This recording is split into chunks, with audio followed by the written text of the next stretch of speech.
Hello everybody, welcome back to the channel. So in today's video, we are going to be very transfer focused. I do want to speak about Vitor Roque and then speak about Florian Wirtz and Joshua Kimmich. And the main reason why we are going to be very transfer focused is because there is certain problems that Barcelona are seeing today, which makes us project that yes, we could see this problem for the rest of this season and they're going to have to act on the next transfer window that is coming up in the summer. And there are many ways we can reinforce this team. And that is also the reason why many top journalists have been claiming that Barcelona are eyeing many of the players that I have just mentioned. So it is quite clear that Barcelona do need more options in the midfield. Like for example, we have great midfielders, but it is not always a guarantee that they will be 100% available and 100% throughout the whole course of the season. Look at how Pedri, Frankie, and other players got injured. And yes, I know that our backup options are available, but they're not the best backup options. Like Oriol Romeo. Many of us do not trust Oriol Romeo to maintain the ball in the middle of the pitch. And so we will be talking about Joshua Kimmich and Florian Wirtz later in this video, but let's first talk about Vitor Roque because there has been questions. Is Vitor Roque going to be coming in January to reinforce our striker position? And this is what Xavi had to say a couple of days ago. I have talked to Vitor Roque. I think that he's a very prepared player, very mature, mentally strong, and hopefully he can arrive in January. So at the moment, the club is making sure that they're working very closely with the agent and also with the player because two things are being questioned right now. Is Vitor Roque doing well physically, right? Is he recovering the fastest way and the best way possible? And also, can Barcelona financially afford Vitor Roque to come in the January transfer window? So Adrià Sanchez has claimed that Vitor Roque's agent, Andre Curry, is in Barcelona at the moment to avoid any surprises, making sure that we don't get to see in the last minute that Barcelona cannot afford Vitor Roque or Atlético Paranaense says something else about how Vitor Roque cannot go because Barcelona need to meet these certain demands. Like they're just making sure that no surprises do arise in the last minute because that would be very, very annoying for all parties and even for us. It has also been claimed coming from Sport that on November 15th, which will be in 12 days, Barcelona will inform Vitor Roque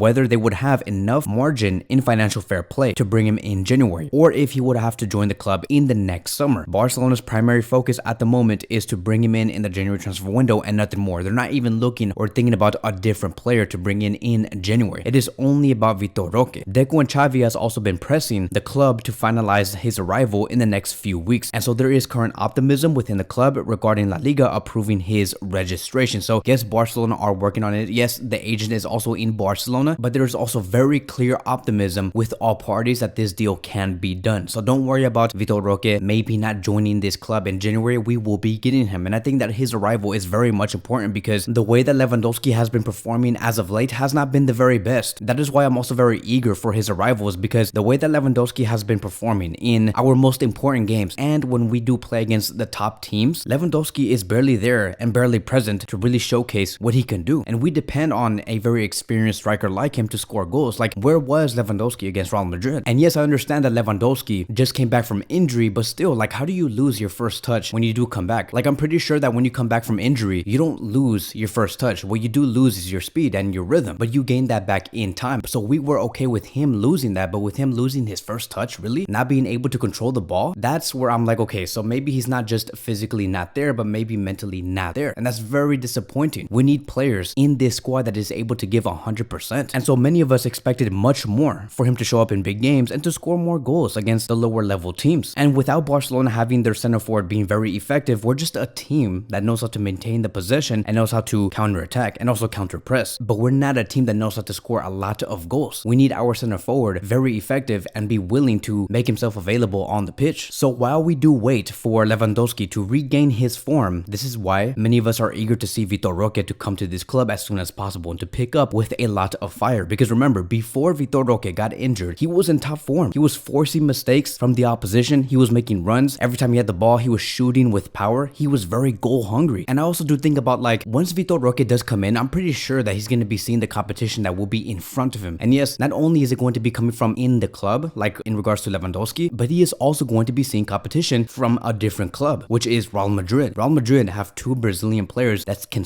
score a lot of goals, and that is Vinicius, and Real Madrid would also be having Endrick in the future. So Vitor Roque is going to come in and he's going to be seeing competition for the now and for the future, which is again Vinicius and Endrick. And I can see those players battling to see who is the best Brazilian player in the league. And so there's a lot of motives on why Vitor Roque should be performing and over exceeding his expectations when he does come to Barcelona. So it's going to be very, very exciting. So now let's move on towards the midfield and let's talk about Florian Wirtz and also Joshua Kimmich. So So Barcelona do need to fix two problems, and I know that Xavi Hernandez and Deco know this. Point number one, who is going to be replacing Oriol Romeo next season, and what comes after Gundogan? Because Xavi is looking for midfielders that know how to score. Look at how Gundogan was able to score against Real Madrid. He is a midfielder that can provide exactly what Barcelona do need. Gundogan is an amazing midfielder and the perfect midfielder that Xavi has been asking for. But also Gundogan is in that veteran stage, and I know that Xavi is already preparing to see who is going to be the next player that can bring me goals from the middle of the pitch. And that player could be Florian Wirtz, who could be a potential replacement of Gundogan. And he has been making waves at Bayer Leverkusen. The way that Xabi Alonso has been coaching Bayer Leverkusen overall has been amazing. And at 20 years old, he is considered as one of the top midfielders in the world. He was able to score 1 goal and provide 3 assists against Karabakh during the Europa League. He scored 1 goal and provided 1 assist against Freiburg in the German league. And then in the DFP Pokal against Sandhausen, he provided 1 assist. And he came in on the 64th minute. And this is his stats from the past 3 games that Florian Wirtz has played. So these are very, very amazing stats. How are you going to be a midfielder scoring 2 goals and providing 5 assists in the past 3 games? Those are insane numbers coming from Florian Wirtz. I cannot even think of another midfielder that has been doing numbers like this. So it does say here, according to Mundo Deportivo, that Bayer Leverkusen are aware that Barcelona are interested in Florian Wirtz and have set a 100 million euro price tag on him. Barcelona do not have the transfer funds to get into the bidding war, but know that the player would like to play for them. Now, of course, because his price tag is so high, this is where teams like Chelsea think that they can come in. It has been stated, according to Sports, that Chelsea have started contacts to sign Florian Wirtz. Barcelona have been following the player for a while, but could not afford an operation that will cost around 80 million euros or 100 million euros. Now, look, I know that Chelsea have the capability to outbid Barcelona by a huge margin. We all know this. Chelsea are willing to splash cash wherever. But if Florian Wirtz really cares about his career, he would see Chelsea as a huge problem to go into. Chelsea are not a good team at the moment. If anything, Chelsea, every time they bring in a brand new player, they just destroy their career, and then it's up to the player to revive their own careers. You can even ask Kai Havertz how it did win for him. And seeing how Kai Havertz is German, I'm sure that Kai Havertz probably informed Florian Wirtz where to go and where to not go, and that is Chelsea. Like, how is Florian Wirtz going to say, okay, look, I'm in top form, I'm scoring 3 goals every 2 games, I'm providing 5 assists in the past 3 matches, let me go to Chelsea to one up my career? Do you really see Florian Wirtz saying that? I don't see Florian Wirtz making that type of decision. That would be insane. So it is so much more than just looking at the name, right? You have to look at what's underneath the name. What are they doing? What are the type of results that they have been getting? How do they treat their players? Now, we have other teams like Arsenal, Real Madrid also being very interested in Florian Wirtz, but if you really study the way that Florian plays, his style really does resemble the way that Barcelona are playing. He is a pure Barcelona player. He has everything in his disposal and in his characteristics that Xavi does need. He has goals, he has assists, he knows how to pressure, he can play as a number 8, he has good arrival in the box, and his attitude is 100% correct. And so can you imagine our number 8 options being Fermin Lopez, Pedri, and Wirtz, right? Because I don't really count Xavi as a number 8 anymore, even though I know that he can play as a number 8, he is a number 6. So having Wirtz, Pedri, and Fermin would solidify Barcelona's midfield. Now, with his price tag being 100 million euros, I don't know if that's in the cards, because to be honest, none of us do work in the financial department. Only the people that work in the economic department know if they can afford a 100 million euro price tag. I don't know what Barcelona have to do to bring in Florian Wirtz in, right? Do they have to finance this price tag for the next 80 years? Do they have to sell Ansu Fati? Do they have to like not sign Joao Felix and Joao Cancelo to bring in Florian Wirtz? We don't know. And I'm sure that Barcelona are not going to be explaining anything to the media on whether they could afford Florian Wirtz or not, because the moment they say something, they say, yes, we are willing to go for Florian Wirtz and we will try and get him, that is how you invite a bidding war, because the clubs are going to hear that. The clubs are going to say, oh, look, Barcelona think that they can afford Florian Wirtz. Look at how they're going to go for him. We have to come in and bring a great financial deal for Florian Wirtz so we can maybe change his mind. That is how you invite a bidding war. So expect Barcelona to not say a single thing about this transfer operation. The best case scenario that we can have with this operation is for Florian to say, I only want Barcelona because Barcelona is the club of my life and I just want to play there because it is my dream club. That would be the biggest favor and the best case scenario for the club, because now that forces Bayer Leverkusen to work with us and to agree on a price tag that could be affordable for the club. As for Joshua Kimmich, which I think is a much more achievable operation, it states here that Joshua Kimmich is unlikely to sign a new contract at Bayern this year. Should the player opt for a move, he would have a very good option abroad next summer and with Barcelona, City, and possibly Real Madrid. The player can imagine a move under certain circumstances. So for those of you guys who are wondering why would Kimmich leave Bayern Munich, it is because of 2 reasons. One is because he has had enough time at Bayern, and point number 2, he is not working well with Thomas Tuchel. Kimmich has always said to the coach that he has been wanting to play as a number 6, but he has been given the number 8 role and to play in much more advanced areas. Kimmich doesn't want that. And so when you know that Kimmich wants to play as a 6, and knowing that in the future when Oriol Romeu does leave, Barcelona will be needing a number 6, that is where you do find the perfect match. And that is why I do say that it is a much more achievable operations, because he will be in his last year of his contract, he will be at his cheapest price, and also Kimmich knows Xavi and Xavi also knows Kimmich. And so if this player does come in, and let's assume that, let's just say for example, right, Florian Wirtz does not end up being achievable and we just end up signing Kimmich, or we never know, maybe Barcelona sign both, but let's assume that we just sign Kimmich. I would have a defensive line when Barcelona have the ball and we are on the attack, a defensive line of Christensen, Araujo and Koundé, with our double pivot being Frankie and Kimmich, and then our front 5 being Alejandro Balde, Xavi, Vitor Roque, Pedri, and Lamine Yamal, right? How do you break a back 5 like that, right? That does consist of Koundé, Araujo, Christensen, Frankie, and Kimmich. How do you take the ball away from those group of 5 players? How do you beat a back 5 like that? Like, I don't understand. That is a world-class lineup that Xavi could possibly assemble next season. Like, really? Like, you know how much technical power is between those 5 players at the back? Frankie, Kimmich, Christensen, Araujo, and Koundé? That is just insane. It is world-class. It is top level. I can't even explain just how well that team would perform if they all click, of course. And if Florian Wirtz ends up being a achievable option for Barcelona, then yes, he could just